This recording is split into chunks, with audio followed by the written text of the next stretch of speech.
Hey, let's talk about Japan. Do you like Japan? I personally like Japan, but when talking about Japan, we usually talk about Japan as a whole, as if it is a single entity. And while Japan is tiny, Japan is not in fact simply Japan. Like every other country, it is divided into smaller units, each with their own regional differences. And today, I'd like to talk about one of those. Today, I'd like to talk about Hokkaido, which is this big separate part up north there. I don't know much about it, but I like the idea of it simply because it is the cold northern parts of Japan, and I have an affinity for coldness. It is apparently a pretty rural place, and there's lots of cows there. They deal with a lot of cattle, but apparently it's also where it snows the heaviest during winter season. And I thought cows and snow don't mix, but apparently they do, and I was wrong. Or I guess maybe they have some way to protect the cattle, which I also don't know because searching for this on Google only returned me posts about the famous Hokkaido snow beef. And as delicious as that sounds, I was actually trying to find more about living cows, and I think I might have gotten sidetracked a little bit, sorry. But what does this have to do with Boku no Natsuyasumi? Well, you see, the main director of the series, Kazuhiro Ayabe, came from there. Hokkaido is his homeland. It is where he was born and raised, and thus, while he was at first hesitant about what game he would work next on, when Sony approached him to do a new Boku no Natsuyasumi, that's the place he eventually settled in as the next stop for the series. And so, Millennium Kitchen would return to its origins with the series they were best known for, while Ayabe was doing his own little homecoming by returning back to his childhood, which inspired it out. However, things couldn't just be a simple return to form, since Boku no Natsuyasumi 3 couldn't just be an exact retread of the previous titles done in the exact same way. And that is because it would have to journey across a barrier most franchises at the time would end up struggling with. Boku no Natsuyasumi 3 was going to be released on the very first year of the PlayStation 3's life. And thus, they would have not only to make the jump to HD, but be one of the very first companies to make the jump as well, which resulted in the following game.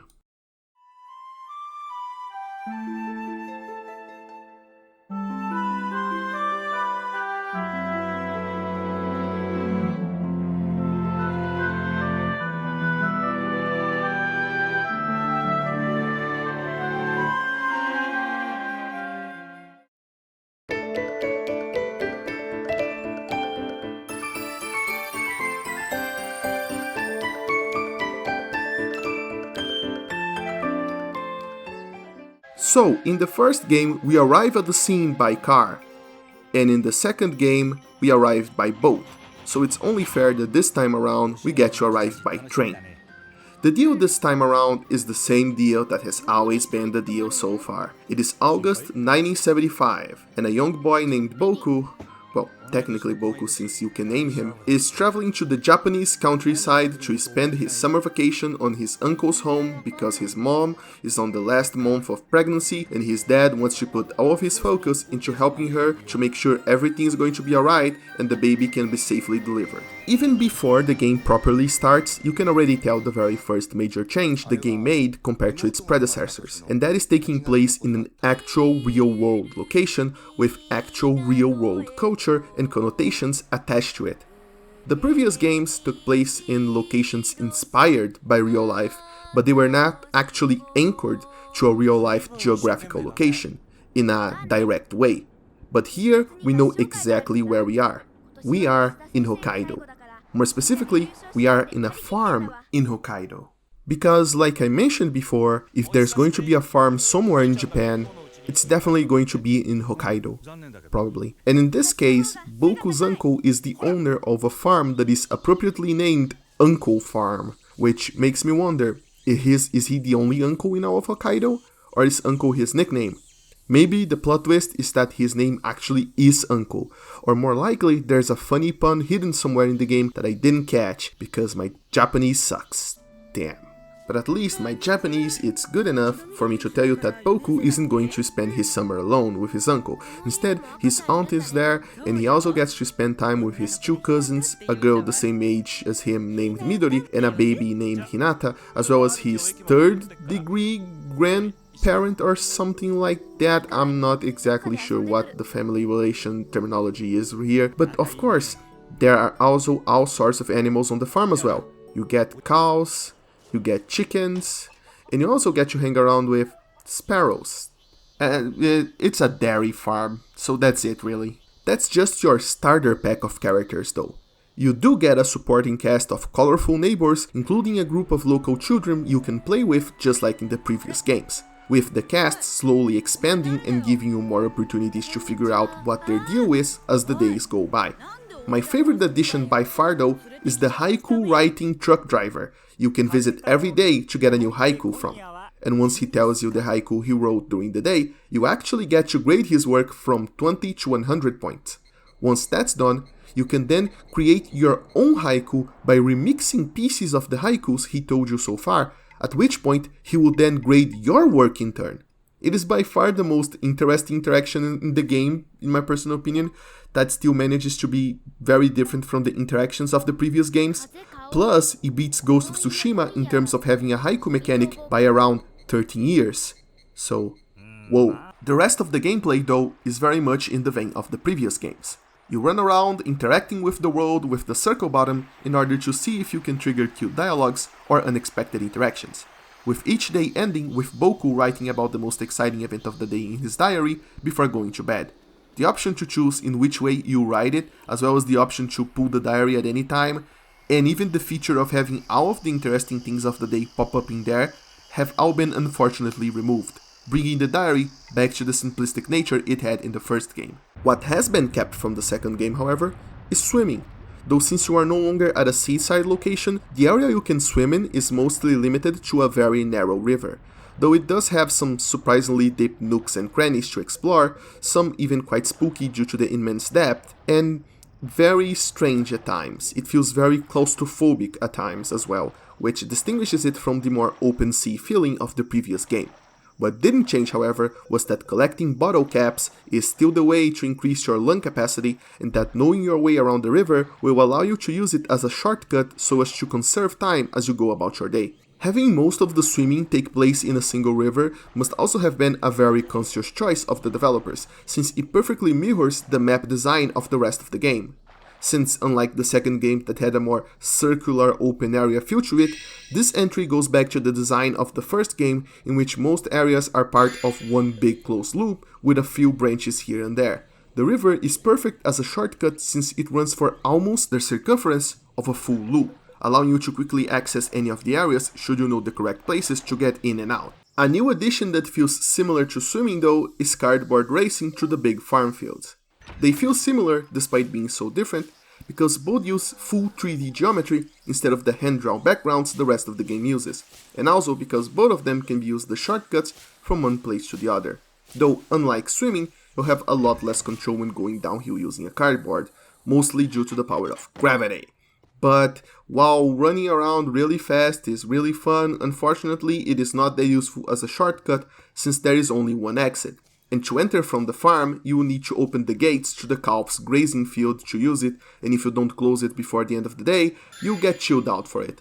Luckily, if you use the farm entrance, Mr. Haiku Truck Driver also serves as a fast travel back to the top of the hill, since he lets you ride out on his truck to the upper entrance of the farm if you ask him to, which allows you to quickly go back and close the gate once your adventure for the day is over. Later on, I unlocked another entrance that was located much further up the mountain and ended up going down a blazing fast path that was filled with alternate pathways, narrow bridges, and hidden collectibles, and all of that got me super hyped to keep trying it out and seeing what else could be hidden along the way, but unfortunately, until the end of my playthrough, I couldn't find any alternative exits. At least I could try it out more times per day than I first thought, since Mr. Truck Driver's fast travel allows you to quickly return to a point near any of the field entrances. And I feel like I'm getting sidetracked talking excitedly about cardboard here, but damn if this isn't one of the best ways to explain Boku no Natsuyasumi's unique appeal. But let's get back on track with things that existed before in the series that were brought back for this installment. And this time, let's talk about bug fighting, because that's pretty much a no-brainer at this point. If you have a summer vacation story centered around young kids in Japan, you need to have bug fighting, and it works pretty much the same way it worked the previous time around. Also brought back this time around is fishing, which allows you to fish. There is no big secret about this one. If there is one thing that changed, but not really, is flower watering, because now you get to water crops. Totally different, eh? And if that's not exciting enough for you, there is another task that needs your attention that needs to be done every day, and that is feeding milk to a recently born calf. He was born prematurely and is kind of weak, but no worries, since if you don't think he had enough milk for the day, you can always just magically slide a cow and proceed to milk it using a simple minigame. One that I appreciate, since doing tasks like milking cows really helps heighten the atmosphere of a farm setting. Also, I just know there is a meme waiting to be born about the way the cows just slide into place, and I'm mad I'm probably not going to be the one making it. And if that is still not enough for the day for you, then how about even more tasks?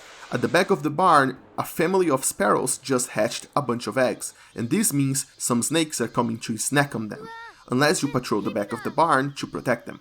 The snakes have no minigames attached to them, it's just a matter of going to the back and watching Boku beat the hell out of them, and while it does take away from the tension of the scene, that it is not playable, it's understandable that they didn't want to put a minigame here, since nobody wants to watch a child die painfully from a poisonous snake bite because they messed up a button prompt.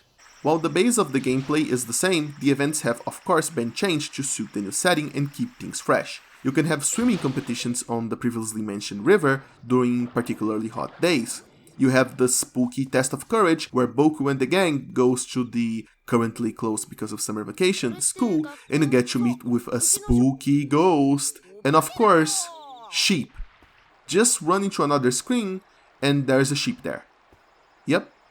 As always, it's up to you to be curious, explore and talk to people to see what kind of stories they have to tell and what kind of scenes you can trigger by pressing circle all over the place. With varying results, of course.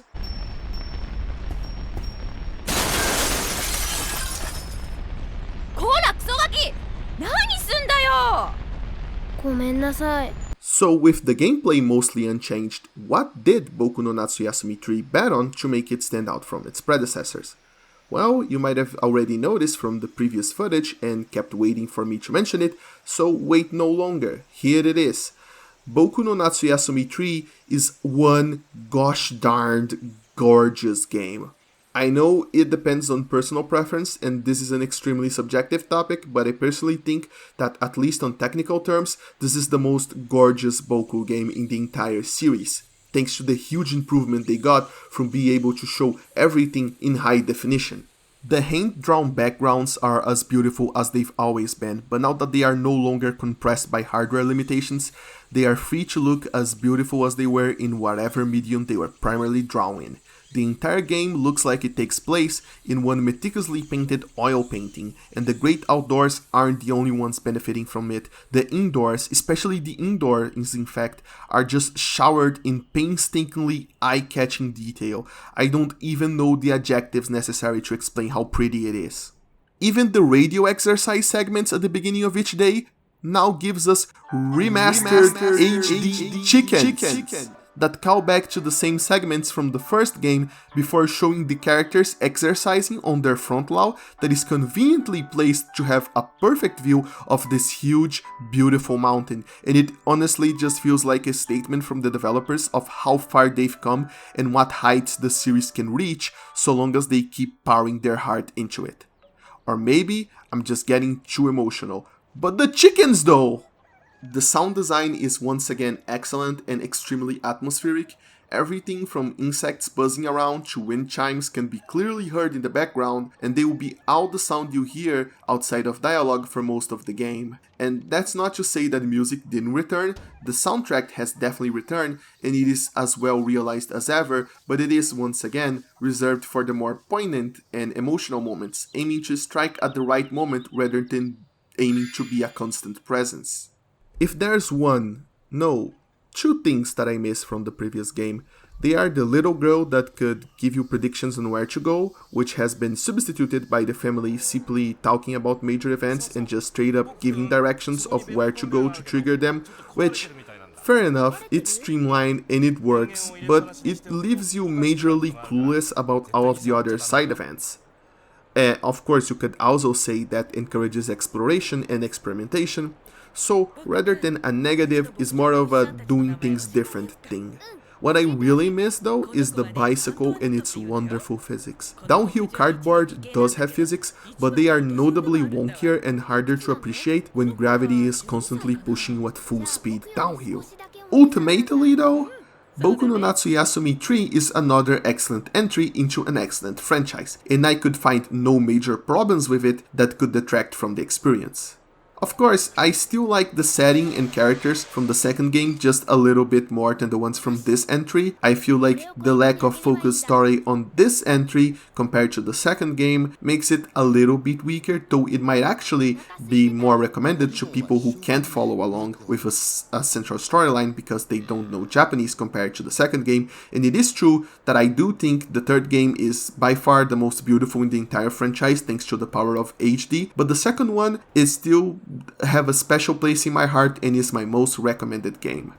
But all of this confusion is just to say that if any of the points that I praise the game for sounds good to you, then rest assured that they are perfectly executed here and that you should pick up this game whenever you can. Maybe brush up a bit of your spoken Japanese, since because of the way the events are laid out this time around, you might miss some stuff if you can't follow basic directions. But other than that, my advice is, if 3 is the one that interests you, feel free to dive into the franchise with 3 as your starting point.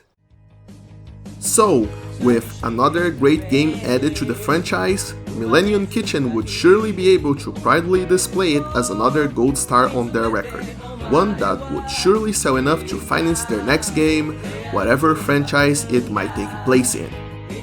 This is what I would like to say, but if you know anything about that particular period of time, you'd know this story doesn't have a happy ending. Now, I don't know how old you, the person currently watching this video, is, or if you have a good memory considering how much time has passed since then, but if you are sufficiently old, you probably remember the launch of the PS3, and if you don't, then just do a quick Google search and let the memes of the past be your history book. You only need to take a single look to see giant enemy crabs and $60 consoles people needed to get second jobs to buy. Ah yes, the launch of the PS3 was an absolute disaster. Too expensive to justify buying with nary a single good exclusive in sight, the first years of the PS3 were rough, and it took a lot of work before Sony would be able to reclaim the consumer's trust. Boku no Natsuyasumi 3 was released in the middle of this forsaken wasteland, and thus, by no fault of its own, sold very poorly. It was Sony's own idea to get Millennium Kitchen to produce a third game in the series, probably so they could have a solid exclusive during launch year that appealed to the Japanese audience, but a single game does not make for a killer lineup. And while Boku was already an established series in Japan, the price of the PS3 was salty, and there was a real need for a variety of titles to support the system that just wasn't there. So it should come as no surprise that the next game Millennium Kitchen would produce would also be in the Boku no Natsuyasumi series, with the intent of regaining sales and interest. What might surprise Western viewers though was their choice of console, since they decided to bring the next installment in the series exclusively to the PSP. While the PSP died a slow and painful death here in the West, with interest in it waning very quickly compared to the DS, in Japan the PSP was a huge hit, which would have a lifespan several times longer than in the West, and given the relatively low budget needed to make games on it compared to the PS3, the choice was really obvious to the developers. But just like 3, when they made the leap to HD, this wouldn't just be another game in the series. Oh no, they would have to shake things up considerably and completely remake the very foundations of the series itself by changing one of its core features. Yes, realizing that the 70s were becoming increasingly distant to the people of the time and thus hard nostalgia about, they decided to rock the boat and make Boku no Natsuyasumi 4 take place in 1985.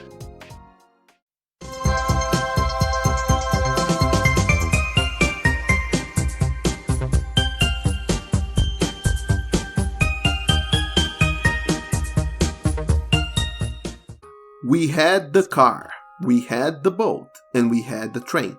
So now it's obviously time for the plane. Oh no, wait, it's the train again. I suppose the logistics of setting an airport in the middle of nowhere in Japan would be a bit unrealistic, but hey, at least they take the bus to get to the actual setting of the game. That's a bit different. What's also different this time around is the entire atmosphere of the game, that has been revamped to a more upbeat tone.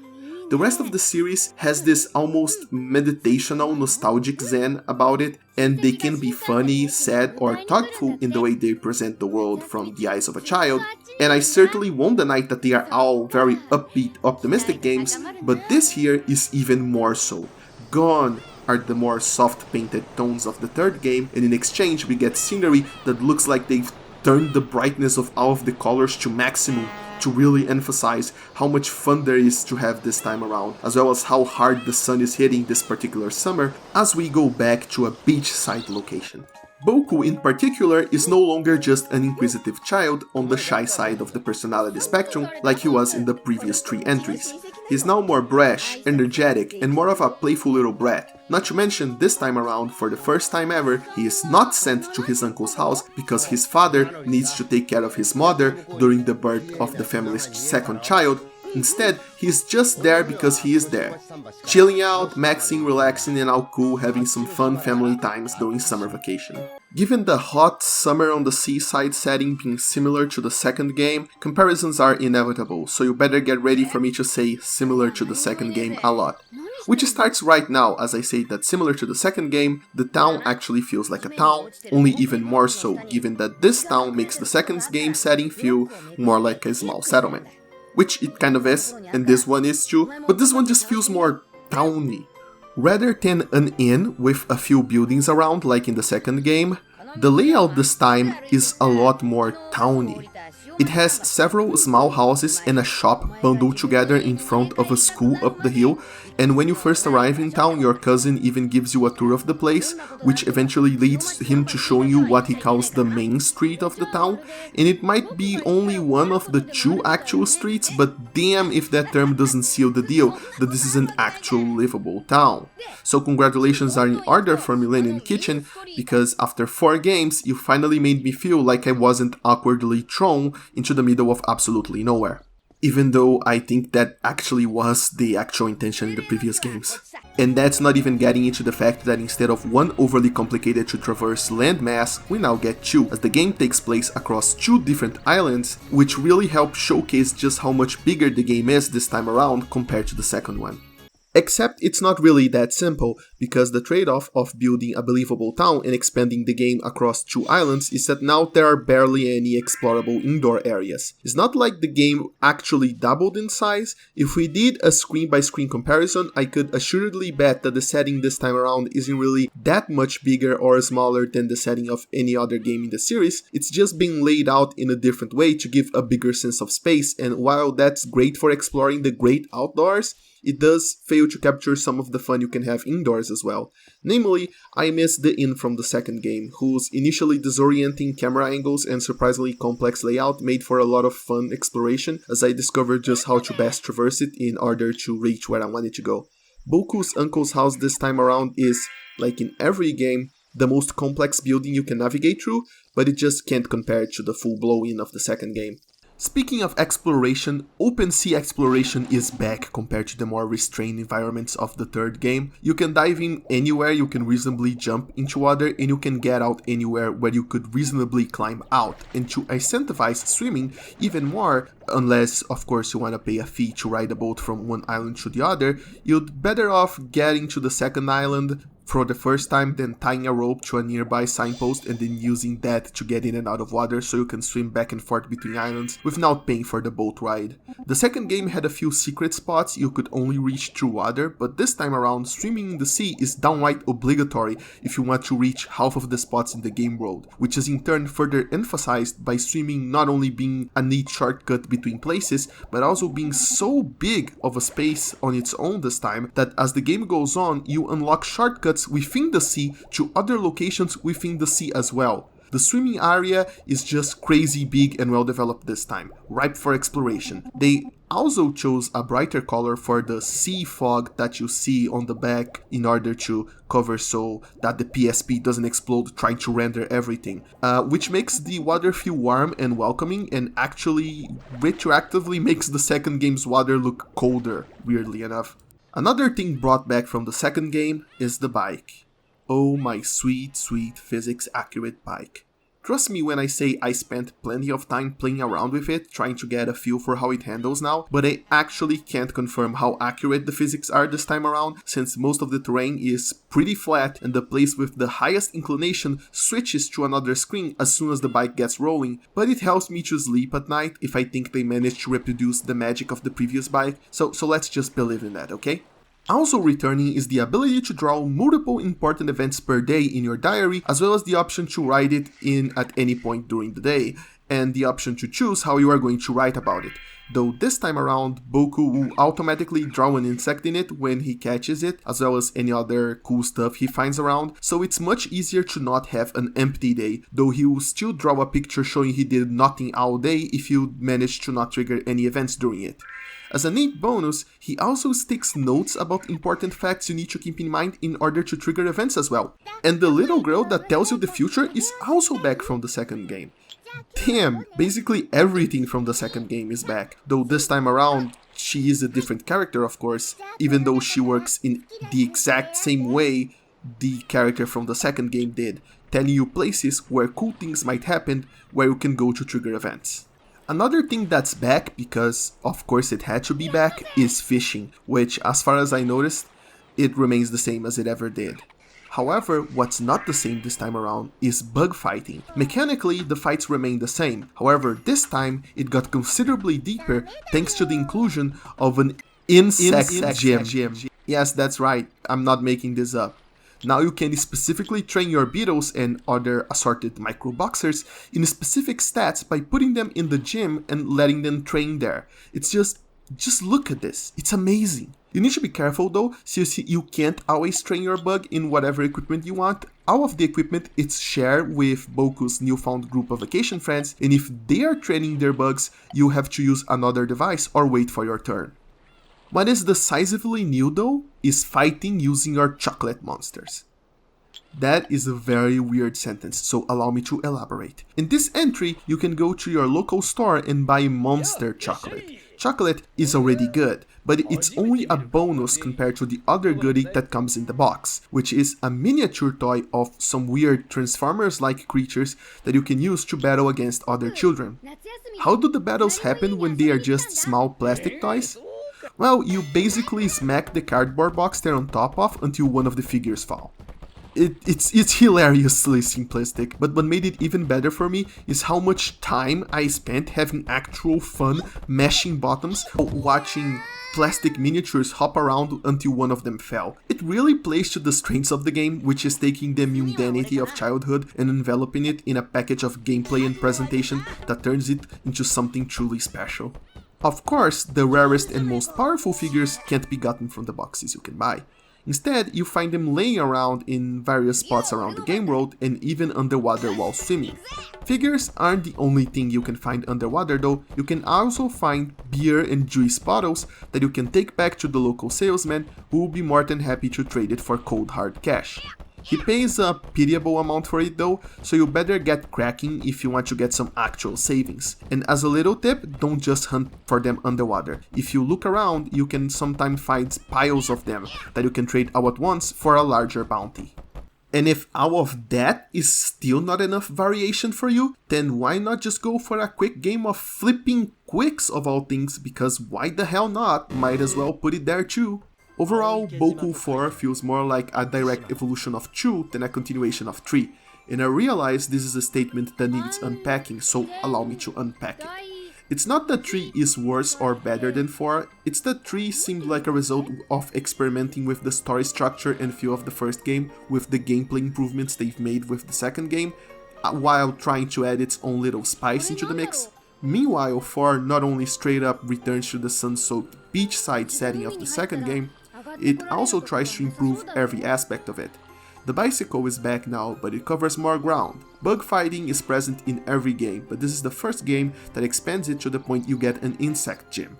The ocean is bigger while still being segmented in few sections, all while allowing the player to move between islands, because yes, this time you get 2 whole land masses to play around in, all while keeping that wide open feeling the second game had, and adding its own little spin on things as well, with the figure fighting while trying to keep the convenient features the diary had from the second game, and it's pretty much the second game, but trying to be bigger and better in every aspect it can.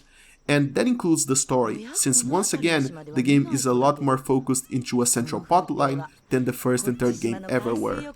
This time though, the plot's main driving force is Boku and his friends, putting our little protagonist at center stage, unlike the second game where he was more of an observer only interfering at critical junctions to keep the plot going.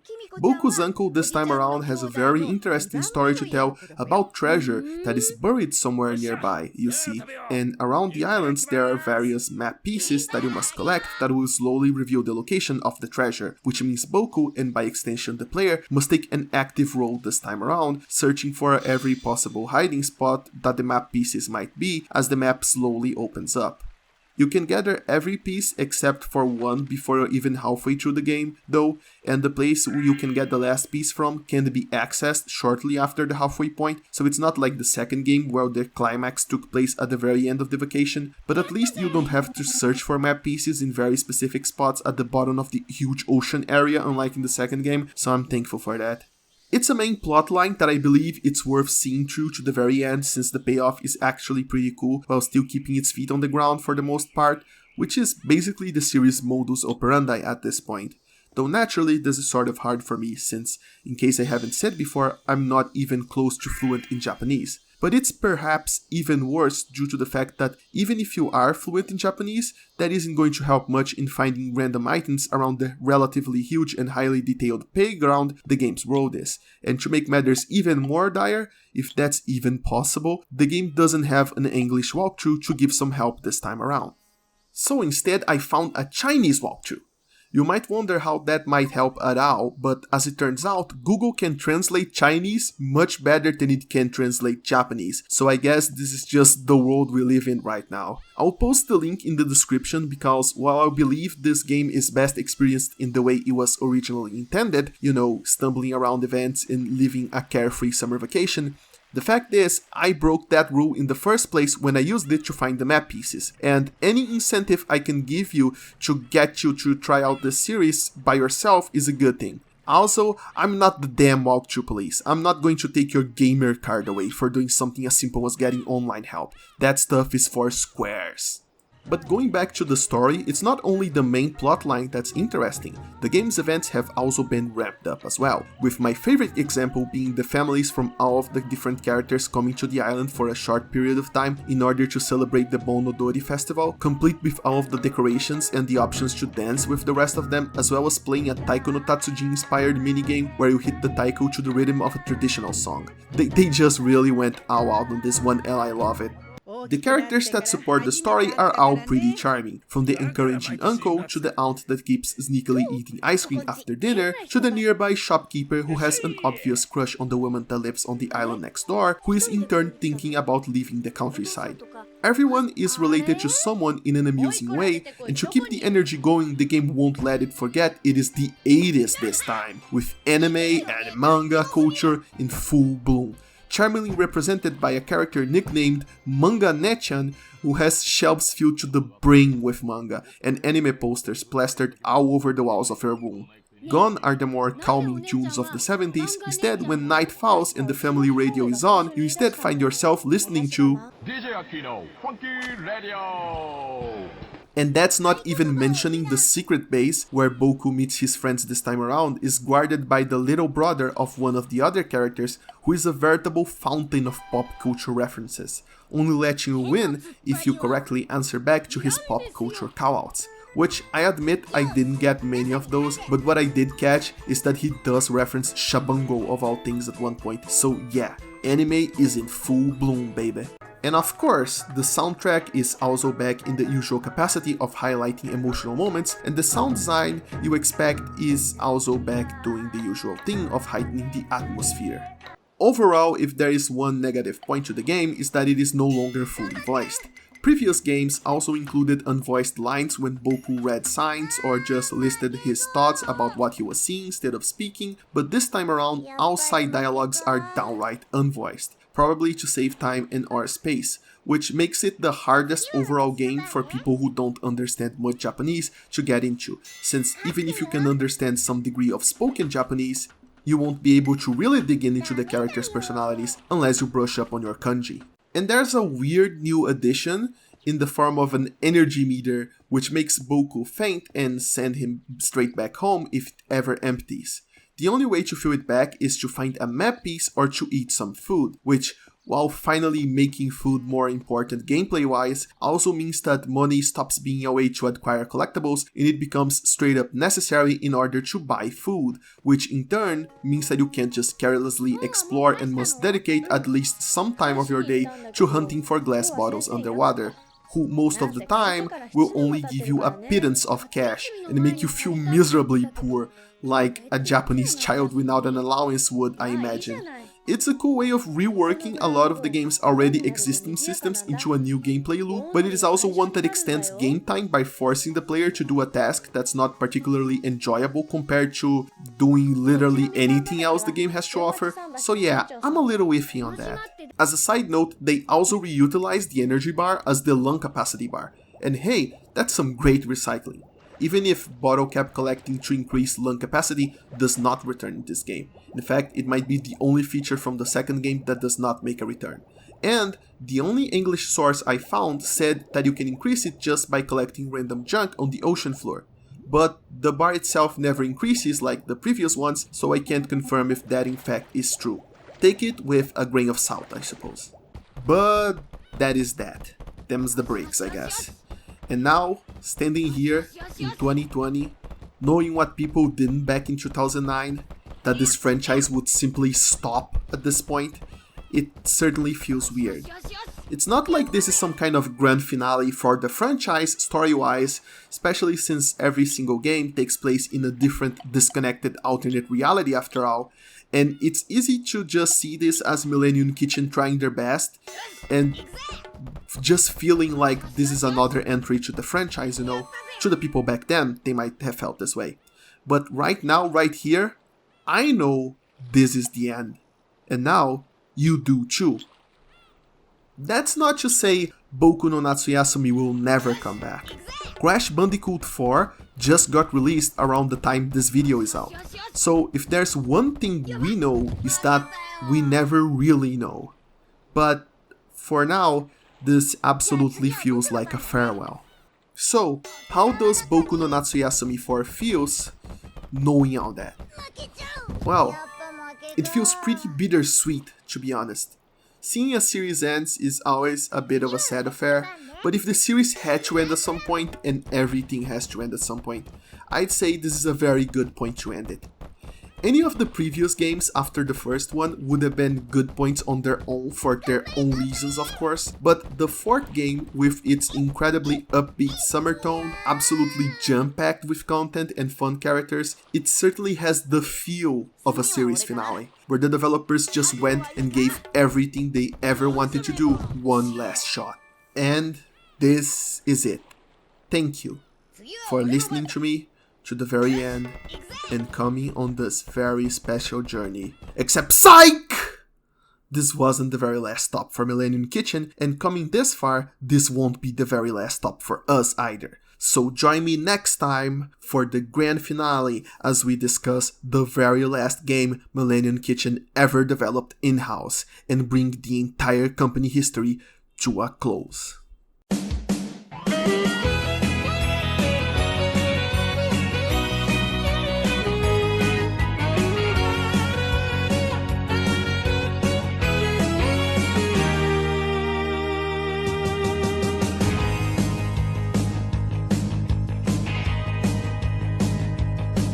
麦畑デートしたのは裸足の季節。これはなかなかの出来栄えだな。名付けてさて採点は